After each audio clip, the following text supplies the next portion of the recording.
This is a podcast from the Business Times. Good morning. It's Monday, July 13th, 2026. From the Business Times news desk, here are your headlines. What you need to know. A fire at a Bangkok pub kills 27 people and injures 63 overnight. Many found trapped in the restrooms. Iran claims to have closed the Strait of Hormuz again as US and Iranian forces exchange heavy strikes across the Gulf. Kevin Warsh faces Congress for the first time as Federal Reserve Chair, which markets are watching closely. In the region, a devastating fire broke out just before midnight Singapore time at the Not Lad Prau pub in northern Bangkok, killing 27 people and injuring 63. A musician performing at the venue told Prime Minister Anutin Charnvirakul, who visited the scene, that he saw smoke coming from a circuit breaker near the stage before an explosion, and thick smoke rapidly filled the pub. Many of the victims were found in the restrooms at the back of the venue. Firefighters brought the blaze under control within 30 minutes. The cause of the fire remains under investigation. India has rejected a quick trade agreement with the United States and is holding out for better terms, according to officials and analysts cited by Reuters. Talks failed to produce even a limited interim deal during U.S. Trade Representative Jamieson Greer's visit to New Delhi last month, despite expectations from both sides that one was within reach. Japan, the Philippines, the United States, and 11 other countries issued a joint statement on Sunday, marking the 10th anniversary of the International Tribunal ruling that found China's sweeping maritime claims in the South China Sea have no basis in international law. That's a ruling Beijing continues to reject.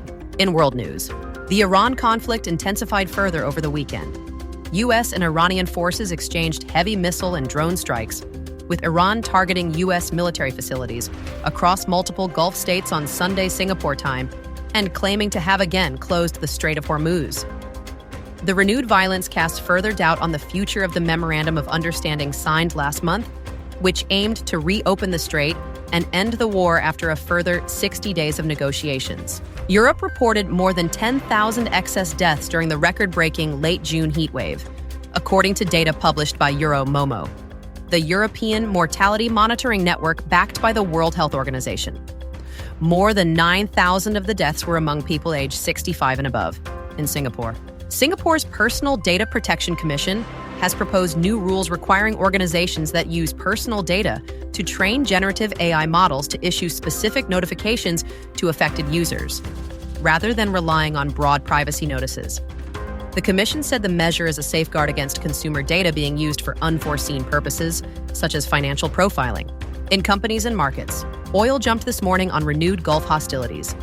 Brent crude climbed 3.08% to $78.35 a barrel. West Texas Intermediate rose 3.09% to $73.62. The U.S. dollar gained against most peers as Middle East tensions rekindled inflation fears and rate hike expectations. The euro weakened to $1.14.3. Sterling slipped to $1.3383. The yen was at 161.92 per dollar. Asian share markets slipped as the Strait of Hormuz closure threat weighed on sentiment. Federal Reserve Chair Kevin Warsh faces Congress for the first time in his new role today. Markets will be watching closely for any signals on the interest rate path. And stocks we're watching include Q&M Dental, Suntech REIT, and Propnex.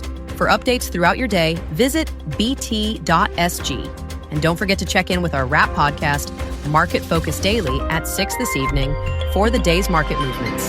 This is a podcast by the Business Times. Find more BT podcasts at businesstimes.com.sg/podcasts or wherever you get your podcasts.